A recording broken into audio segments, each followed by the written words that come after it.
It's Crochet Night. Let's see what burning questions you have for me this week.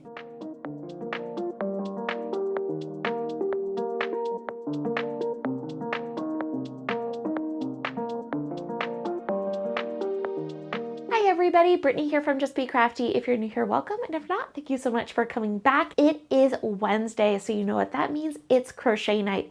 This is your 30 minutes or however long this video is of uninterrupted project time where you can work on your project while I attempt to answer your crochet questions. So with that said, if something has been stumping you with crochet, you have crochet questions, I hopefully have answers. So if you would like to submit a question to be answered in a future episode, simply click on one of the links in either the first comment or in the description box below to submit your question, and I will answer it in an upcoming episode. And as a huge thank you to you for tuning in each week, I do a weekly pattern giveaway where one lucky random winner gets to select whatever pattern they would like from my Etsy shop. All you have to do to enter the giveaway is leave a comment below. It doesn't have to be anything big. You could even leave an emoji. And I'm going to let you in on a little secret. I don't get a ton of comments on these videos, so if you enter to win the giveaway, you have a really high chance of winning. So I wish you the best of luck, and we will be announcing the winner from last week's giveaway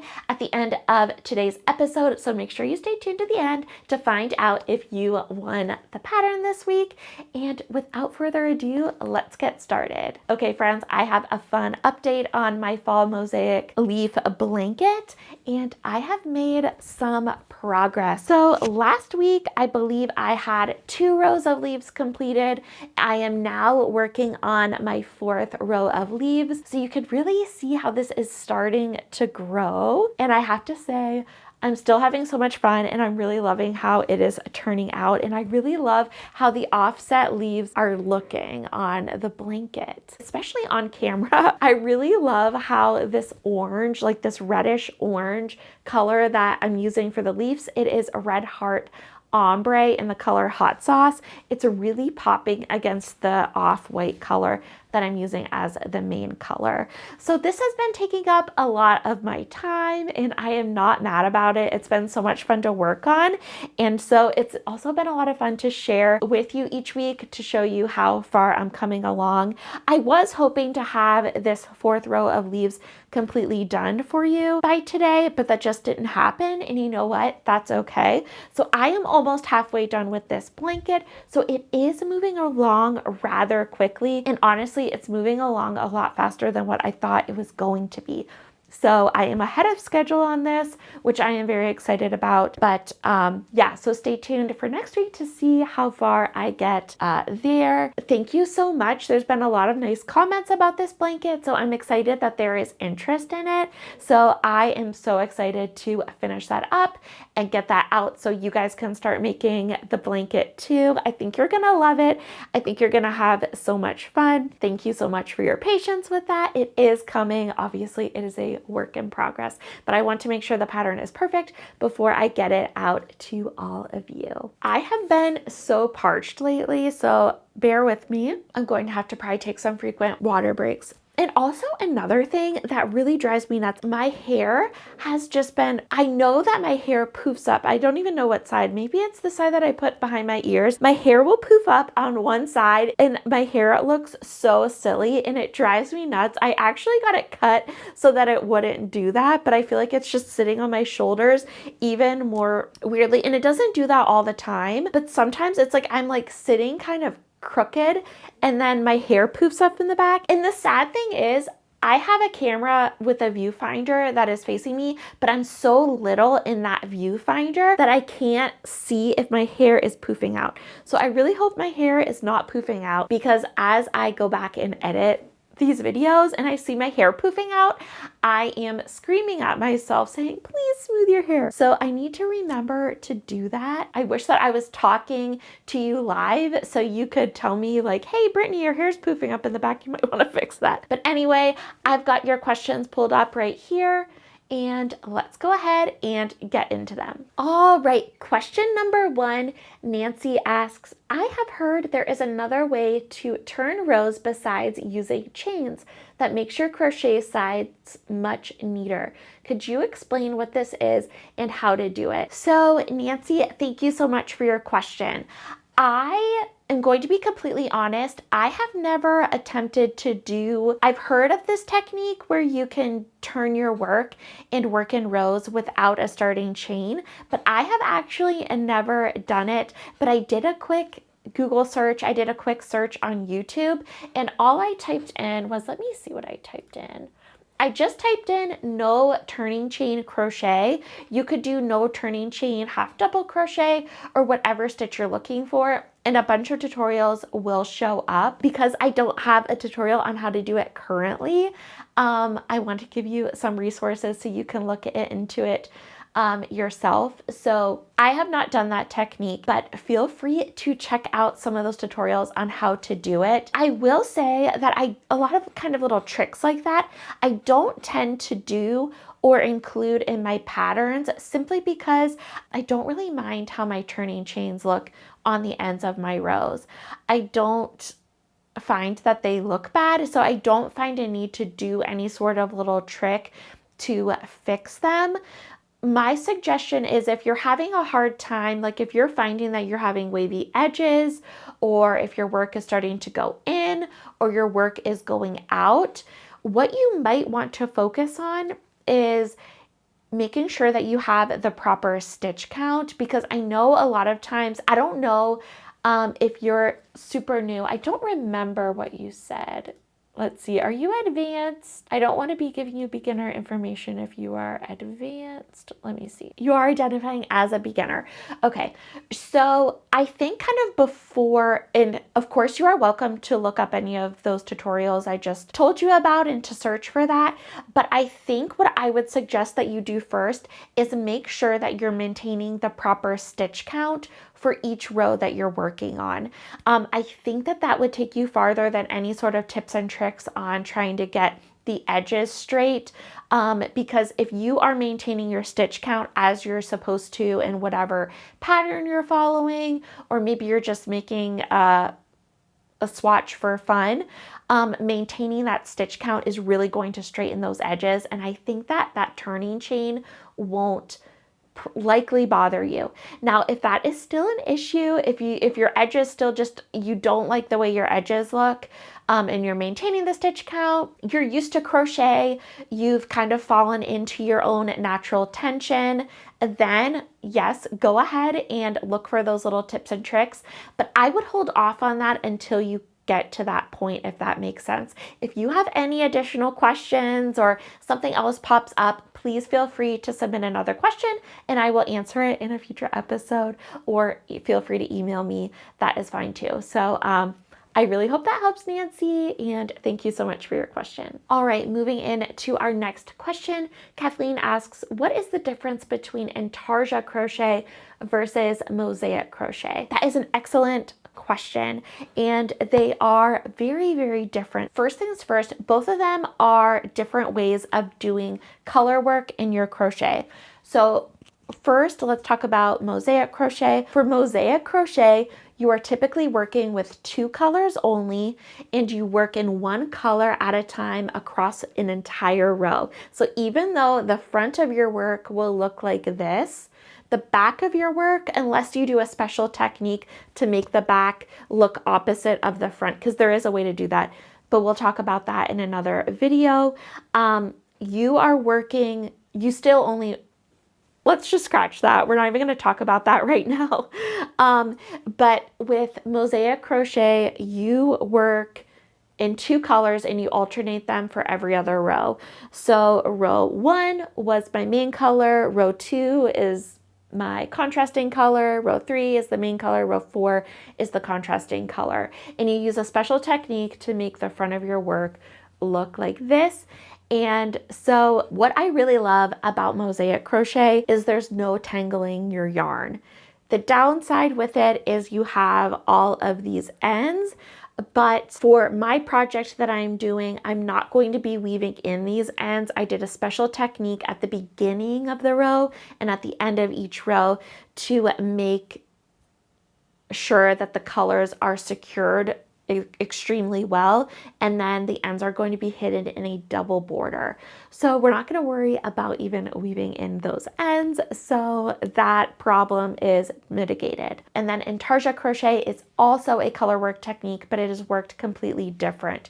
So with Intarsia Crochet, let's just use this as an example. Intarsia Crochet, you switch between colors, but you hold different little balls of each color, and you don't carry the yarn as you work. So if we were working in Intarsia Crochet, let me just fold this over so I can kind of show you an example. So if we were working kind of on this top row, kind of at the top of our work, you would see that we start with our main color, and then we switch to our orange color, and then we switch back to our main cream color. We'll be working this row with 3 balls of yarn, or we would have our yarn on 3 little, winded onto little bobbins to maybe help with management.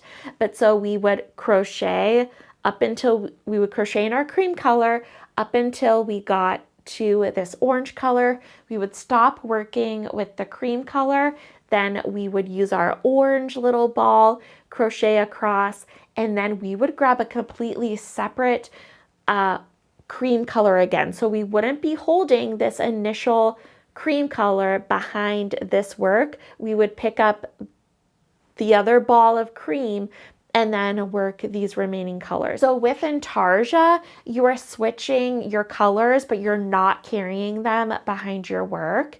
And that just creates a really clean color change. Now, if you ever heard of tapestry crochet, it's more similar to Intarsia, but with tapestry, you would be holding the yarn as you switch colors. So you would maybe just you would be working with 1 ball of cream and then the orange. And then so you would work your cream and then you would work your orange, but you would be holding your cream color behind your work as you went, as you crocheted, and then you would switch back to that. So you'd be working with 2 balls. So with Intarsia, you would have 3 balls. For this section, see there's 3 sections, so you go cream, orange, and then cream again. So you would have, the 2 cream balls and then the orange ball and so on. So that is the difference. So you might get a similar look on the front of your work, but the technique is completely different for them. I'm really, really liking the Mosaic though, because I'm not getting my yarn tangled because you cut your yarn at the end of each row. The problem with Intarsia, and I've done it before, and I still love that technique. I think it's a lot of fun. But depending on how many color changes you have, it can be a little bit of a nightmare if you are not really good about straightening out your bobbins with your yarn on them or your little yarn balls. It can turn into a nightmare on the back of your work. And it creates a lot of ends to weave in at the end. So while this does look like a lot of ends to weave in, the ends that you would have on the back of your work from Intarsia Crochet can be quite insane, because I find that when I work Intarsia, I end up having to cut my yarn faster than what I should need to, because I'm not taking the time to straighten out my yarns, and they just turn into a tangled mess on the back of my work. So I'm not trying to scare you away from Intarsia. It is a very fun way to crochet for sure, but I'm just finding this to be a lot more relaxing. It's a much more relaxing couch project to do it like this. The downside with Mosaic Crochet is that you can only work with 2 colors at a time. Now, I'm sure there would be ways that you could join in a new color, but that would just make things more complicated. So I think a lot of times I think Mosaic Crochet looks really, really great if you have a light background and then you do like a multicolor, like an ombre or some sort of like a variegated color for the image that you're crocheting. So that way, I'm sorry, Jake is waking up in the back. So he might be a little bit noisy. I know I mention this in every episode, but just wanted to mention it, that weird noises aren't coming from me. So yeah, so it's really fun to do the images on the Mosaic Crochet in a multicolor thing so that we are getting that variation without actually having to switch to a whole bunch of different colors. But yeah, I hope that answers your question. I will be coming out with lots of tutorials on Mosaic Crochet. I have a couple tutorials that I'm working on currently, the basics of Mosaic Crochet, how to read a chart in Mosaic Crochet, and then of course this pattern when it is ready. So stay tuned, and thank you again, Kathleen, for asking your question. All right, in question number 3, Alana asks, what computer program do you use to create your patterns? So this has changed over the years as I've done this. I've done this for quite a long time now, but my typical process is I have some sort of Word document. I either use my Notes app on my Mac, or I have a Google Doc pulled up, or I have a project management tool that I use. It's called Asana. This part doesn't really matter. You just need a Word doc that you can go in and write your pattern. So Google Docs works really well. Microsoft Word works really well, where you just write up everything that you need for your pattern. And then for stylizing, after my pattern is written and I've completely checked it and everything, I then put it into my template that I made for myself on Canva. I have the paid version of Canva. There is a free version, but that is what I use. I used to use Microsoft Word. I know a lot of designers use Adobe InDesign, but I think probably most designers use Canva now for a lot of their crochet patterns. So that is the big one that I use. And then if you're talking about these charts, like this chart right here, this is my Mosaic chart for my blanket. I use, what is it called? I use Stitch Fiddle. I have the paid version. There is a free version, but it basically is just a grid that you can color in kind of whatever picture you want to make.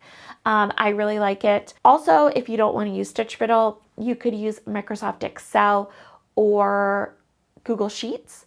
You can adjust your cell blocks to be square, and then you just use the little color tool, and then you can color in the blocks as you want to, and then you can, put numbers in the blocks to number your rows. So those are 2 really great options if you're looking to make charts. So thank you so much for asking, Alana. I hope that answers your question. Those are the main programs that I use to make my patterns. I think I'm going to stop there for today's questions. Now we are going to announce the giveaway winner. I have the winner pulled up right here, and it is Sarah Emily E. Congratulations to you. You get to pick whatever pattern you would like from my Etsy shop. So go ahead and email me. I will have my Etsy shop link below. You can pick whatever you like and send me an email, and I will get that pattern sent to you right away. So again, if you would like to have a chance to enter to win a pattern of your choice from my Etsy shop, just leave a comment below. It doesn't have to be anything big. An emoji is fine. And might I add, if you leave a comment, you have a very high chance of winning. So I wish you the best of luck. I really hope you win. So make sure you get yourself entered, and I will announce the winner in next Wednesday's Crochet Night episode.